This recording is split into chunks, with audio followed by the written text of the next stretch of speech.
Hello everyone. आज हम बात करेंगे प्रॉपर्टी के पोजीशन को लेकर।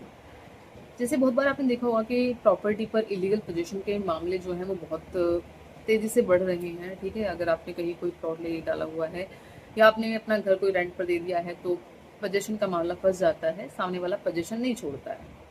और जो विधि है वो भी पोजीशन को प्रोटेक्ट करती है, यानी कि अब आप ज़बरदस्ती करके उसको निकाल नहीं सकते हो। तो आपके पास क्या रेमेडी है?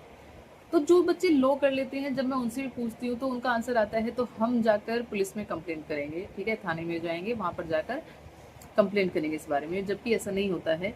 अगर आप पोजीशन वापस लेना चाहते हैं तो ये एक सिविल मैटर है और सिविल मैटर में आपको कोर्ट में जाकर एक सूट फाइल करना होता है और सारी बातें बतानी होती है और वहाँ पर बताना होता है कि आपको अपनी प्रॉपर्टी पर पोजीशन वापस चाहिए और पोजीशन के साथ अगर कोई आपके बेनिफिट्स हैं, रेंट है, तो आप उनकी भी रिकवरी की मांग कर सकते हो।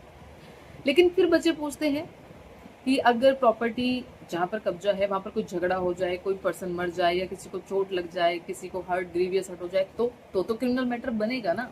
तो हम थाने जाएंगे ना। तो याद रखिएगा, अब अगर उस प्रॉपर्टी को लेकर कोई झगड़ा हो गया है जिसकी वजह से इस तरह की कोई स्थिति बन गई है, किसी की डेथ हो जाती है, हर्ट ग्रीवियस हर्ट हो जाता है, तो ये एक अलग मैटर बनेगा और इसके मामले में कंप्लेंट होगी और ऐसा मामला जो है वो मजिस्ट्रेट कोर्ट में चलेगा, यानी कि अलग कोर्ट में चलेगा। लेकिन प्रॉपर्टी के पोजीशन को लेकर भी जो मामला है वो अभी भी दूसरी कोर्ट में ही चलेगा, जिसको हम सिविल कोर्ट बोलते हैं। तो दोनों मैटर अलग अलग चलेंगे। मारपीट को लेकर या जो भी हुआ है, झगड़ा हुआ है, वो अलग कोर्ट में चलेगा और जो पोजीशन को लेकर है वो अलग कोर्ट डिसाइड करेगी। तो इस बात को ध्यान में रखिएगा। Thank you everyone.